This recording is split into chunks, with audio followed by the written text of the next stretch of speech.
আসসালামু আলাইকুম রহমতুল্লাহি ওবরকাতুহ। সম্মানিত দর্শক, আশা করি আপনারা সবাই ভালো আছেন। আমাদের এই বাংলাদেশের অভ্যন্তরীণ হাজারো সমস্যা, আমাদের রাজনীতি, অর্থনীতি, আইনশৃঙ্খলা রক্ষাকারী বাহিনীর সঙ্গে প্রশাসনের দূরত্ব, প্রশাসনের সঙ্গে জনগণের দূরত্ব, এরপর অন্তর্বর্তীকালীন সরকারের যে পাহাড় সম সমস্যা, শেখ হাসিনা যে সাবেক প্রধানমন্ত্রী, ভারতে আছেন তিনি সেখান থেকে টুস করে এইমাত্র বাংলাদেশে ঢুকে পড়েন। বেগম খালেদা জিয়া কবে দেশের বাইরে চিকিৎসা নিতে যাবেন, কেন তার দেরি হচ্ছে? তারপর তারেক রহমান সাহেব কেন আসতে পারছেন না? আবার ইদানিংকালে যেটা দেখা যাচ্ছে সেটা হলো ক্ষমতায় যাওয়ার জন্য আ রাজনৈতিক দলগুলো পাগল হয়ে গিয়েছে। আবার রাজনৈতিক দলগুলোর পক্ষ থেকে বলা হচ্ছে যে যারা ক্ষমতায় আছে তারা ক্ষমতায় থাকার জন্য পাগলপারা হয়ে পড়েছে। এ সকল চলমান সমস্যা, আলাপ আলোচনা সবকিছুর ঊর্ধ্বে গত প্রায় ১ মাস ধরে আমরা মার্কিন নির্বাচন নিয়ে বেশ উদ্বিগ্ন এবং বিশেষ করে ডোনাল্ড ট্রাম্পের বিজয় নিয়ে এই বাংলাদেশে এইবারে যতটা আলাপ আলোচনা হচ্ছে, এখনো পর্যন্ত এমনটি আসলে আমি আমার জন্মে কখনো দেখিনি। আমাদের দেশের একটা বিরাট অংশের লোক আমেরিকাতে থাকেন, প্রবাসী ভাই-বোনেরা। তারা কেউ রিপাবলিকান সমর্থক, কেউ হয়তো ডেমোক্র্যাট সমর্থক, তাদের আত্মীয়স্বজনরা মিলে আমরা বাংলাদেশে বসে বিভিন্ন রকম সমীকরণ করার চেষ্টা করেছি অতীতকালে। কিন্তু এইবার এই ১ম ডোনাল্ড ট্রাম্প এলে আমাদের দেশের রাজনীতির কি হবে? কিংবা যদি কমলা হ্যারিস বিজয়ী হন তাহলেই বা রাজনীতির কি হবে? এই বিষয়গুলো নিয়ে নানা রকম আলাপ আলোচনা হচ্ছিল দীর্ঘদিন থেকে। আওয়ামী লীগের যারা লোকজন তারা ধরে নিয়েছে যে ডোনাল্ড ট্রাম্পের বিজয়ে তাদের তকদির খুলে যাবে এবং নরেন্দ্র মোদিরও তকদির খুলে যাবে। এবং আওয়ামী লীগের সভানেত্রী যেভাবে হুমকি দিচ্ছেন, ধামকি দিচ্ছেন বাংলাদেশে ঢুকে পড়ার, এটা অসম্ভব কিছু হবে না যদি ডোনাল্ড ট্রাম্প জিতে যান। আর অন্যদিকে যদি ডোনাল্ড ট্রাম্প তার যে ক্যারেক্টারিস্টিক্স সেটার উপর স্ট্যান্ড থাকেন, তাহলে বর্তমান যিনি আছেন ডক্টর মোহাম্মদ ইউনূস, তিনি সত্যিকার অর্থে বিপদে পড়বেন। কারণটি হলো ডক্টর মোহাম্মদ ইউনূসের সঙ্গে ডোনাল্ড ট্রাম্পের ব্যক্তিগত সম্পর্ক কখনোই ভালো ছিল না। ২ নম্বর হলো যে উনি অর্থাৎ বর্তমান যিনি অন্তর্বর্তীকালীন সরকারের প্রধান, তিনি তার সুদীর্ঘ জীবনে আমেরিকার যে লবিং বা সেখানে তার যে চলাফেরা সবই ডেমোক্র্যাটদের সাথে।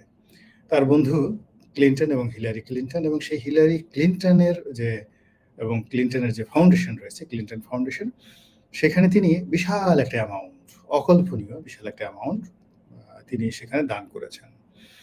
এবং আমেরিকাতে যে কটি প্রতিষ্ঠান খুবই বিতর্কিত, যারা টাকা নিয়ে অনেক বেশি ওকালতি করেন, তাদের মধ্যে ক্লিনটন ফাউন্ডেশনের যথেষ্ট বদনাম আছে। তো সেই দিক থেকে ক্লিনটন ফাউন্ডেশনের সঙ্গে, বিল ক্লিনটনের সঙ্গে, হিলারি ক্লিনটনের সঙ্গে এবং ডেমোক্র্যাটদের সঙ্গে যে সম্পর্ক, ডক্টর মোহাম্মদ ইউনূসের সম্পর্ক, এটি এই সময়টিতে এসে তার জন্য অবশ্যই শুভ ফল বয়ে আনবে না। অন্যদিকে নরেন্দ্র মোদি, তিনি সম্ভবত অপেক্ষা করছিলেন। এর কারণ হলো বাংলাদেশে যে রাজনৈতিক পরিবর্তন এবং বিবর্তন ঘটে গেছে, এই পরিবর্তন এবং বিবর্তনের প্রেক্ষিতে নরেন্দ্র মোদি বলতে গেলে চুপ আছেন। জয়শঙ্কর, তাদের যে পররাষ্ট্রমন্ত্রী রয়েছেন, তিনিও চুপ রয়েছেন এবং তারা সম্ভবত মার্কিন নির্বাচনের ফলাফলের জন্য অপেক্ষা করছিলেন। এখন নির্বাচন হয়ে গেল এবং আমি যখন এই ভিডিওটা করছি তখন 99.99% বলতে গেলে একদম 100% ডোনাল্ড ট্রাম্পের বিজয় নিশ্চিত হয়ে গিয়েছে এবং আমেরিকাতে এবং ভারতে রীতিমতো খুশির বন্যা বয়ে চলছে। আর আওয়ামী লীগের লোকজনদের মধ্যেও খুশির বন্যা বয়ে চলছে। আর সঙ্গতির কারণে আওয়ামী বিরোধী যারা শক্তি, তারা নানা রকম হিসাব মেলানোর চেষ্টা করছেন, কিসেতে কি হবে, কোন দিকে যাবে বা কিভাবে এই পরিস্থিতি সামাল দেওয়া যাবে। তো এরই মধ্যে এখন এই মুহূর্তে দেশের বাইরে ডক্টর আসিফ নজরুল সাহেব তিনি আছেন এবং তিনি দেখলাম যে ফেসবুকে একটা স্ট্যাটাস দিয়েছেন যে ডোনাল্ড ট্রাম্প আসলেও কোনো ক্ষতি হবে না। এর কারণ হলো রিপাবলিকানদের সাথেও ইউনূস স্যারের একটা ভালো সম্পর্ক রয়েছে। তো এই যে ডক্টর ইউনূস ম্যাজিক এবং তার সঙ্গে রিপাবলিকানদের সাথে ভালো সম্পর্ক রয়েছে, এটা তো আমরা জানতে চাই নাই গো বাবা। এটা এই মুহূর্তে যে বলা মানেই এক ধরনের দুর্বলতা প্রকাশ। তো এই বিষয়গুলো নিয়ে আলোচনা করব। কিন্তু তার আগে একটু দেখে নেই যে এই মুহূর্তে আমাদের সঙ্গে কারা লাইভে আছেন আর কতজন আছেন। সম্মানিত দর্শক, আহ কমলার বনবাস সবাই এখানে তো মনে হচ্ছে যে বেশিরভাগই জয় বাংলার লোকজন আছে এবং ইদানিং দেখা যাচ্ছে যে বেশিরভাগ মানুষই বিশেষ করে এই শেখ হাসিনার যে ভারত চলে যাওয়া তারপরে থেকে বেশ কিছুদিন সোশ্যাল মিডিয়াতে জামাত শিবিরের যারা লোকজন বিএনপির লোকজনের যে অনুপস্থিতি এটা লক্ষ্য করা যাচ্ছে এবং বিএনপির পরিবর্তে এখানে আওয়ামী লীগের লোকজনের জয় জয়কার দেখা যাচ্ছে এবং আজকের এখানেও দেখলাম যে যারা দেখছেন তারা বেশিরভাগই আওয়ামী লীগের লোক এবং আওয়ামী লীগের লোক সেহেতু এগুলো দিয়ে আর কিছু বলা দেখলাম শুধু দেখছি যেগুলো নেগেটিভ কমেন্ট আসছে কিনা। রনি ভাই আপনার কথা বিশ্বাস করি দয়া করে অযৌক্তিক কোনো কথা বলে হ্যাঁ thank you mister Niaz Ahmed. Roni ভাই আপনার কথা বিশ্বাস করি দয়া করে অযৌক্তিক কোনো কথা বলেন না। নিয়াজ ভাই আপনার প্রতি রহম করুন। আপনাকে অনেক অনেক ধন্যবাদ। আমি কোনো অবস্থাতেই আমার জবান আমার বিবেক এবং বুদ্ধি এটার সঙ্গে আমি প্রতারণা কোনোদিন করি নাই, করব না। আমি দেখুন অনেক কথাগুলো এই যে আগস্ট মাসের ৭ তারিখ থেকে বলে যাচ্ছি, ক্রমাগতভাবে বলে যাচ্ছি যেগুলো অনেকের পছন্দ হচ্ছে না, কিন্তু দেখেন এই ৩ মাসের মাথায় এখন সারা বাংলাদেশ কিন্তু এই কথাই বলেছে, কিন্তু পুরো সেপ্টেম্বর মাস এবং অক্টোবর মাস অনেক মানুষের গালাগাল কিন্তু আমাকে খেতে হয়েছে, অনেক দুর্নাম বদনাম আমাকে সহ্য করতে হয়েছে, কিন্তু এখন আসলে সেই দিকেই যাচ্ছে। তো কাজেই আমি যে কথাগুলো বলবো সেই কথাগুলো কোনো অবস্থাতেই বায়াস হবে না, কারো পক্ষে ওইভাবে যাবে না বা কারো বিপক্ষে যাবে না। এখন যেটা আজকের প্রসঙ্গে আসি সেটা হলো মিস্টার ডোনাল্ড ট্রাম্প। তিনি কার্যত একজন একরোখা প্রকৃতির মানুষ। যেদিকে যান সেদিকে যান এবং কোনো রকম ধার ধারেন না। যিনি বলেন বাংলাদেশের পক্ষে আছে, শেখ হাসিনার পক্ষে আছেন, ইউনূসের পক্ষে আছেন বা বিপক্ষে আছেন, সেভাবে তিনি চলবেন। এবং তার চরিত্রে এবং কথাবার্তার মধ্যে কোনো রকম হেরফের কখনো হয়নি। যেটা বলেছেন বাপের বেটার মতো সেটা কিন্তু করে ছেড়েছেন। এই যে করোনার সময়, এই করোনা যে একটা ভুয়া করোনা এবং এটা যে চীনের একটা চক্রান্ত বা আন্তর্জাতিক ওষুধ কোম্পানিগুলোর একটা চক্রান্ত, এটা আমেরিকার প্রেসিডেন্ট হিসেবে তিনি যে সাহসিকতা নিয়ে কথাগুলো বলেছিলেন এবং তার প্রেক্ষিতে তিনি এই করোনা টিকা নেননি, তাকে জোর করে সেই করোনা টিকা দেওয়া হয়েছে এবং জোর করে বলা হয়েছে সে করোনা আক্রান্ত হয়েছে। তো ওই সময়টাতে তিনি রুখে দাঁড়িয়েছিলেন। এই ধরনের সততা তার আছে। ব্যক্তিগত সম্পর্কের ক্ষেত্রে তিনি উত্তর কোরিয়ার সাথে একটা বন্ধুত্ব করতে চেয়েছেন। ২ বার উত্তর কোরীয় নেতার সঙ্গে তিনি দেখা সাক্ষাৎ করেছেন। সমস্ত প্রোটোকল ভেঙে তিনি হেঁটে, হেঁটে যেভাবে তার সঙ্গে দেখা সাক্ষাৎ করেছেন, এর মধ্যে তার একটা একগুঁয়েমি আছে, পাগলামি ভাব আছে। এবং আমেরিকানরা এই মুহূর্তে তাদের অর্থনীতির যে অবস্থা, তাদের রাজনীতির যে অবস্থা এবং আন্তর্জাতিক অঙ্গনে বিশেষ করে মধ্যপ্রাচ্য নীতির কারণে তারা পুরো মধ্যপ্রাচ্যে খুব অসম্মান এবং অবমাননাকর অবস্থার মধ্যে পড়েছে। ওপেকের উপর তাদের কোনো রকম নিয়ন্ত্রণ নেই। মানে তেল বাণিজ্যের উপর তাদের কোনো নিয়ন্ত্রণ নেই এবং মধ্যপ্রাচ্যে আমেরিকানদের যে বন্ধু ছিল একমাত্র ইসরায়েল ছাড়া সকল বন্ধু রাষ্ট্রগুলো এখন রাশিয়ার বন্ধু হয়ে গিয়েছে, চায়নার বন্ধু হয়ে গেছে। এটা আমেরিকার জন্য একটা মাথা ব্যথার কারণ। তারা আফগানিস্তানে পরাজিত হয়েছে, তারপরে চীনের সঙ্গে তারা পেরে উঠছে না। ইউরোপে ন্যাটো নিয়ে তাদের প্রচণ্ড রকম নাজুক অবস্থা তৈরি হয়েছে আমেরিকার এবং এই মুহূর্তে যে ইউক্রেন যুদ্ধ চলছে, এই যুদ্ধের ব্যয়ভার মেটানো আমেরিকার জনগণের পক্ষে সম্ভব হচ্ছে না। তো এই সময়টিতে তাদের একটা খ্যাপাটে, পাগলাটে লোক তাদের খুব পছন্দ ছিল এবং ডোনাল্ড ট্রাম্প ঠিক সেই জায়গাটাতে একটা আশা সঞ্চার করতে পেরেছেন এবং তিনি সেখানে এসেছেন। তো তিনি অনেকগুলো ঘোষণা দিয়েছেন এই যুদ্ধ বন্ধের বিষয়ে। তার সঙ্গে, সঙ্গে তার কতগুলো ক্যারেক্টারিস্টিক্স আছে। যেমন তিনি অভিবাসীদের ব্যাপারে ১ম থেকেই খুব নেতিবাচক যে আমেরিকাতে মেক্সিকোর লোক হোক, ইউরোপের লোক হোক, বাংলাদেশের লোক হোক, মিডল ইস্টের লোক হোক, কোনো অভিবাসীদেরকে তিনি ওইভাবে জায়গা দিবেন না। তো এরপরে আমেরিকানরা তাকে ভোট দিয়েছে। দ্বিতীয়ত মুসলমানদের ব্যাপারে, মুসলিম উম্মাদের ব্যাপারে তার একটা নিদারুণ নেতিবাচক যাকে বলা হয় মনোভাব রয়েছে। ইসলামিক যে ফান্ডামেন্টালিজম এটা নিয়ে বা জঙ্গিবাদ যেটাকে বলা হয়, এটা নিয়ে তার নিদারুণ যাকে বলে একটা আতঙ্ক তার মধ্যে কাজ করে। তো ফলে কি হচ্ছে এখন বাংলাদেশে যে অবস্থা হচ্ছে, ইউনূস সরকারের ঘাড়ের উপর যেভাবে ইসলামাইজেশনটা বা ইসলামী দলগুলো যেভাবে চেপে বসেছে এবং আমাদের দেশে এখন প্রতিদিনই একটার পর একটা যে ঘটনাগুলো ঘটছে, সেই ঘটনাগুলো মূলত ডোনাল্ড ট্রাম্পকে আতঙ্কগ্রস্ত করে তুলবে এবং তিনি যে টুইটারে মন্তব্য করেছেন যে বাংলাদেশে সাম্প্রদায়িক দাঙ্গা হচ্ছে, এখানে হিন্দু, খ্রিস্টান, বৌদ্ধদের প্রতি নির্যাতন হচ্ছে। তিনি যে কথাটি বলেননি সেটা হলো এখানে মুসলিম উগ্রবাদ মাথা ছাড়া দিয়ে উঠছে, জঙ্গিবাদ মাথা ছাড়া দিয়ে উঠছে, যেগুলো শেখ হাসিনা বিভিন্ন সময় বর্ণনা করতেন বা অভিযোগ করতেন। আর এটাকে শেখ হাসিনা যারা বিরোধী লোকজন তারা বলতেন যে শেখ হাসিনা মূলত নাটক করছেন, তিনি মিথ্যা কথা বলছেন। ওখানে ডিবির যে মনির আছে, মনির জঙ্গি নাটক করছে টাকা পয়সা ধান্দা করার জন্য বা পশ্চিমাদের খুশি করার জন্য। কিন্তু মূল ব্যাপার হলো আমি আমেরিকাতে দীর্ঘদিন ছিলাম, পড়াশোনার জন্য ছিলাম সেখানে। তো সেখানে দেখলাম যে আপনি তাদেরকে যতই বলেন না কেন, এই আমেরিকান জাতি কিছু, কিছু জায়গাতে ভীষণ রকম কনজারভেটিভ। যেমন এই গায়ের চামড়া সাদা হতে হবে, হোয়াইট আমেরিকান। এখন এই জায়গাটা থেকে আপনি হয়তো ৩ জেনারেশন ৪ জেনারেশনে ভারতীয়, যেমন কমলার কথা চিন্তা করেন। সে আমেরিকান কিন্তু ওই যে তার একসময় ভারতীয় গন্ধ আছে, আফ্রিকান গন্ধ আছে। গায়ের চামড়াটা এখনো ডোনাল্ড ট্রাম্পের মতো হয়নি। তো এই বিষয়গুলো আমরা বাংলাদেশে বসে কল্পনা করতে পারি না। যারা আমেরিকাতে থাকেন বা যারা ইউরোপে থাকেন তারা খুব ভালো করে জানেন যে এখানে রেসিজমটা কতটা প্রকট। তো সেই দিক থেকে ডোনাল্ড ট্রাম্প ওখানে যে একটা হোয়াইট সোসাইটি, সাদাদেরকে কেন্দ্র করে যে একটা সমাজ গড়ে তুলতে চাচ্ছেন এবং সবকিছুর ঊর্ধ্বে তিনি আমেরিকাকে প্রাধান্য দিতে চাচ্ছেন এবং আমেরিকার অভ্যন্তরীণ বিষয় এবং অভ্যন্তরীণ বিষয়ের যে স্বার্থ তার কাছে সবার আগে। তো এই বিষয়গুলো তিনি যদি মনোযোগ দেন তাহলে সঙ্গত কারণে বহির্বিশ্বের যে মাতুব্বরি জিনিসগুলো রয়েছে, যুদ্ধ বিগ্রহ থেকে সেগুলো ধীরে, ধীরে কমে যাবে। এতে কোনো সন্দেহ নেই। আমেরিকার অর্থনীতি ডোনাল্ড ট্রাম্পের আমলে ভালো ছিল। এখন যে অবস্থা আছে ডোনাল্ড ট্রাম্পের নেতৃত্বে সেটা আরো ভালো হবে। এটা স্বাভাবিক ব্যাপার। কিন্তু আমাদের কি হবে? আমাদের এই বাংলাদেশে কি হবে? এটা নিয়েই মূলত এখন সবার আলাপ আলোচনা। আমার সিক্স সেন্স যেটা বলছে সিক্স সেন্স যেটা বলছে সেটা হলো যে বাংলাদেশে রাতারাতি একটা নির্বাচন হবে। তারপর একটা গণতান্ত্রিক ধারা ফিরে আসবে কিংবা শেখ হাসিনা ভারতের যাকে বলে মদতে ফিরে আসবেন, রাজনীতি হবে।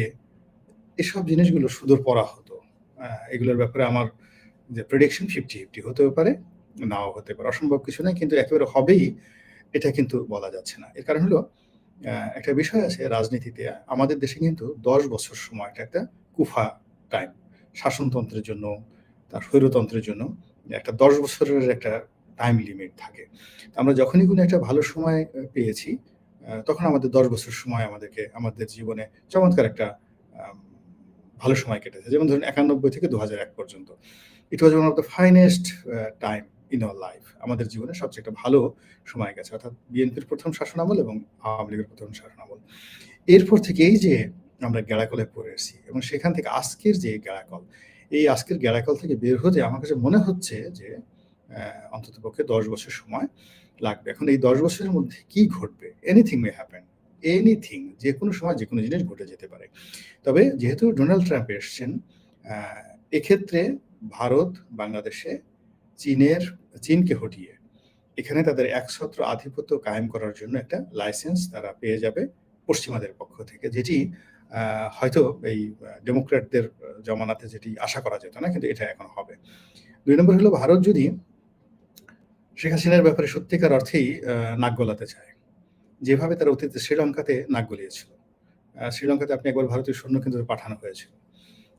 এবং সেটাকে কেন্দ্র করে সেখানে একজন প্রেসিডেন্ট নিহত হয়েছিলেন এবং শ্রীলঙ্কাতে সে ভারতীয় সৈন্য পাঠানোর কারণে তামিলদের সঙ্গে ভারতের যে গন্ডগোল হয়েছিল তার প্রেক্ষিতে রাজীব গান্ধীকে কিন্তু মরতে হয়েছিল। কিন্তু বাস্তবতা হলো ভারত কিন্তু শ্রীলঙ্কাতে সৈন্য পাঠিয়েছিল। একই অবস্থা নেপালের সঙ্গে। নেপালকেও তারা খুব সিরিয়াসলি যাকে বলে অকুপাই করেছিল এবং আমি একবার নেপালে গেলাম, গিয়ে দেখলাম সেখানে নেপালি মুদ্রা এবং ভারতীয় মুদ্রা সমান তালে চলছে এবং এখন নেপাল তাদের অধীন নেই, কিন্তু নেপালকে কিন্তু তারা একসময় বলতে গেলে অকুপাই করে ফেলেছিল। মালদ্বীপের ক্ষেত্রেও তদ্রুপ। মালদ্বীপেও তারা একটা এভাবে মামুন আব্দুল গায়ুমের সময়টিতে তারা এত প্রভাব বিস্তার করেছিল যে মালদ্বীপে তারা সৈন্য পর্যন্ত পাঠিয়েছিল এবং সেই সৈন্য এই কয়দিন আগে মিস্টার মইজ্জু তিনি ক্ষমতায় আসার পর সেই সৈন্য সেখান থেকে প্রত্যাহার করে নেওয়া হয়েছে। তো কাজেই বিভিন্ন দেশ, আমরা হায়দ্রাবাদের নিজামকে সরানোর জন্য সেখানে যুদ্ধ, সৈন্য সমাবেশ, কাশ্মীরের ঘটনা তো আমরা জানি। আর সবচেয়ে হলো লেন্দুব দর্জির যে কাহিনী, এটা তো বলতে গেলে একেবারে মশহুর। তো সেই দিক থেকে আমাদের বাংলাদেশকে নিয়ে ভারত যদি সত্যিকার অর্থে নোংরা খেলা খেলতে চায়, সেটা শেখ হাসিনাকে প্রতিষ্ঠিত করা হোক কিংবা এদেশের গণতন্ত্র হরণ করা হোক, তাদের দাবিদারেই কোনো সরকারকে বসানো হোক, এই বিষয়গুলো ভারত যদি খেলতে চায়, দিল্লি যদি খেলতে চায় নেতিবাচক খেলা, সেক্ষেত্রে আমেরিকার যে প্রশাসন তারা চোখ বুজে থাকবে ডোনাল্ড ট্রাম্পের যাকে বলা হয় নেতৃত্বে। এটা আমি একেবারে নিশ্চিত বলতে পারি। এতে কোনো রকম সন্দেহ হবে না। এখানে ভারতের ইচ্ছাশক্তিটা প্রবল হয়ে গেল। আগে এটা সম্ভব ছিল না। ২ নম্বরে যেটি সেটি হলো এই যে বর্তমান ডক্টর মোহাম্মদ ইউনূসের যে সরকার, তাদের সঙ্গে যে সম্পর্ক ছিল আমেরিকান লবির, পশ্চিমা লবির, এই জিনিসটা ক্লোজ হয়ে গেল। এই মুহূর্তে ক্লোজ হয়ে গেল। এখন এটা ডক্টর ইউনূস যদি আবার রিবিল্ড করতে পারেন এটি তার একটা এক্সট্রাঅর্ডিনারি সফলতা হবে। আর তিনি যদি সেটা রিভিল করতে না পারেন, অর্থাৎ ডোনাল্ড ট্রাম্পকে আমরা যদি দেখি যে ডোনাল্ড ট্রাম্পকে উনি একটা টেলিফোন করেছেন এবং উনার সঙ্গে ডোনাল্ড ট্রাম্পের একটা হাই হ্যালো কথাবার্তা হয়েছে। আপনি ধরে নেবেন যে এটা একটা ইতিবাচক। আর তিনি বাংলাদেশ থেকে যদি খালি একটা মেসেজ দিলেন যে তোমাকে কংগ্রাচুলেশন জানালো। কিন্তু উনি যেভাবে নিজেকে প্রচার করে আসছিলেন যে he is all in all, মানে আমেরিকা, হোয়াইট হাউস বলতে, কংগ্রেস বলতে, সিনেট বলতে যা কিছু বোঝায় এটা ডক্টর মোহাম্মদ ইউনূসের জন্য নস্যি। উনি যা ইচ্ছা তাকে ভালোবাসতে পারেন, যাকে ইচ্ছা তাকে টেলিফোনে কথা বলতে পারেন ইত্যাদি নানা রকম মিথ। তো এই সময়টিতে যদি আপনি আগামী ১ সপ্তাহের মধ্যে দেখেন যে বাংলাদেশের পক্ষ থেকে ডক্টর মোহাম্মদ ইউনূস সরাসরি টেলিফোন করেছেন এবং ফোন করে ডোনাল্ড ট্রাম্পের সঙ্গে কথা বলেছেন এবং তাকে কংগ্রাচুলেশন করেছেন এবং এটা ওয়ান টু ওয়ান ফোনে কথা হতে হবে। তাহলে বুঝতে পারবেন যে ডক্টর মোহাম্মদ ইউনূস মোটামুটি ট্রাম্প সরকারের সঙ্গে কাজ চালিয়ে নেওয়ার মতো সম্পর্ক স্থাপন করতে পারবেন। আর তিনি যদি কেবলমাত্র তাকে কংগ্রাচুলেশন জানিয়ে একটা চিঠি দেন, ওই চিঠি পর্যন্ত যদি বগল বাজাতে থাকে আর এই সরকারের যারা লোকজন ধরে নেবেন যে লক্ষণ বেশি ভালো না।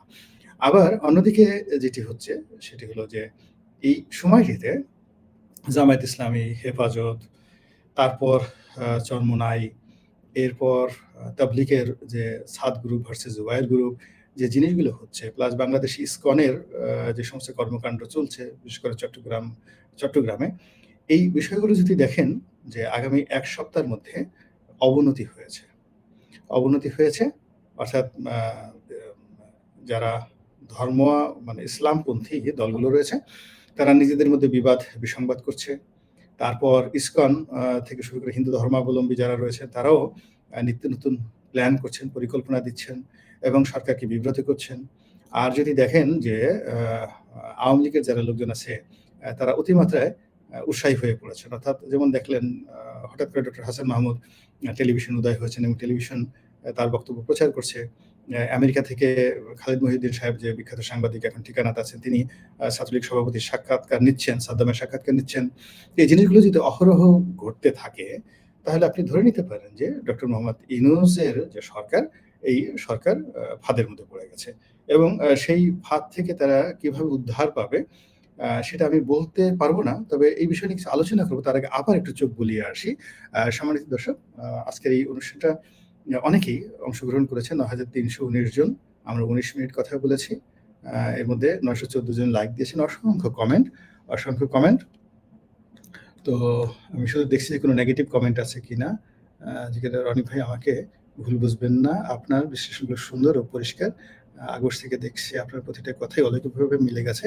তাই আশা করি বলছি অযৌক্তিক কথা বললেন না। থ্যাংক ইউ, আমি ওই কথাটাই বলছি। আপনি আমার প্রতি বিশ্বাস রেখে বলেছেন, তো এইজন্য আমি আপনাকে ওই কথা বলছি। নিয়াজ ভাই, বাংলাদেশের মধ্যে সবার বিচার বাংলা মাটিতে হবে। অনেকে অনেক কথা বলেছেন। আমি শুধু দেখছি যে কোনো নেতিবাচক কথা আছে কিনা, যে কথার উত্তর দেয়া যায়। পজিটিভ কথাই সব। আচ্ছা, একজন বলছেন যে শুনলাম প্রধান উপদেষ্টা মোহাম্মদ ইউনূস চিকিৎসার নাম করে প্যারিসে চলে গেছেন।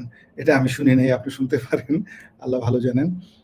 আমাদের এই যে এই দেখে বোঝা যায় যে আমাদের দেশে জনপ্রিয়তা পেতে খুব বেশি সময় লাগে না, আবার জনপ্রিয়তা হারাতেও খুব বেশি সময় লাগে না।